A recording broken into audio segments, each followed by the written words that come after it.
Oh, welcome back my gardening friends. Well, 13th of April and I've brought my seed potatoes from the safe place at home, from the rats hopefully. So we've got them on the swinging board. Hopefully the rats won't find them until I've got time to make up my homemade compost. Way behind, like a cow's tail, but everything will catch up. Almost finished the DIY garden at home. A little bit of a mail call from Nick. I think it's Nick the gardener, and he's sent me some of the Hendrix organic snow peas. I think it's Hendrix. So thank you to you, Nick, and Meadow for sending those peas. I will grow them, save them, and maybe pass them on like you have. Right, main thing today is to get the long roots filled and the seeds sown. So this is the long roots. Once all these have been taken out and the bottom ones filled, the top ones put back on. If the roots ever get beyond the 4 meters, they drop into the water there. So we need to get those filled. Get the water timer on. It should be there in the middle of the screen. Well, it will be when I fit it. We will get frost, but not frost that will hurt the water timer, and any freezing of the water. If it does, we'll need to take it off again.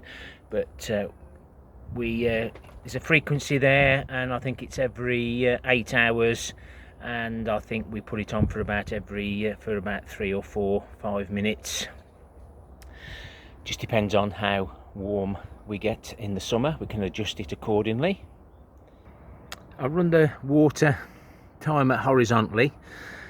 I was going to do it vertically, and somebody said, well, just do it horizontal. Saved all the hassle of lifting the drum up. So let's just make sure we're working.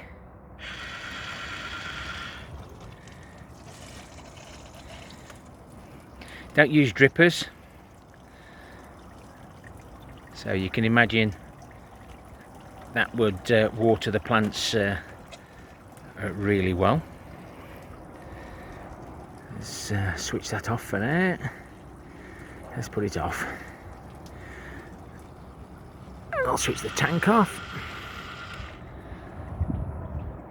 At least we know it's working. So this is the compost I'm using in the long roots again this year. I did something a bit different last year, didn't work, and it's been sifted through the fire guard. Holes are really small, so we end up with a really nice fine material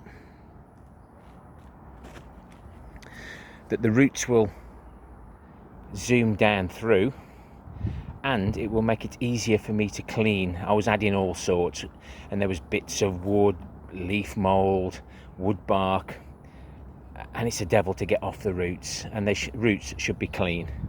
So hopefully this will work really well this year. I've now removed the spare bottoms and tops and secured the first 4 in, so that the actual tubes, the guttering doesn't slide down, but the angle has to be enough so that the compost stays in and not too much, as the compost falls out and the roots don't travel down. So it's just a happy medium, and I've found this angle just right for me. So I don't try to fill them right to the top, and I just compact it a bit at the bottom, but I don't put the soil compost right at the bottom, because the tap roots will more of an aquaponics. If that water's running constantly, which it does because it holds the water and then draws it down over a period of time.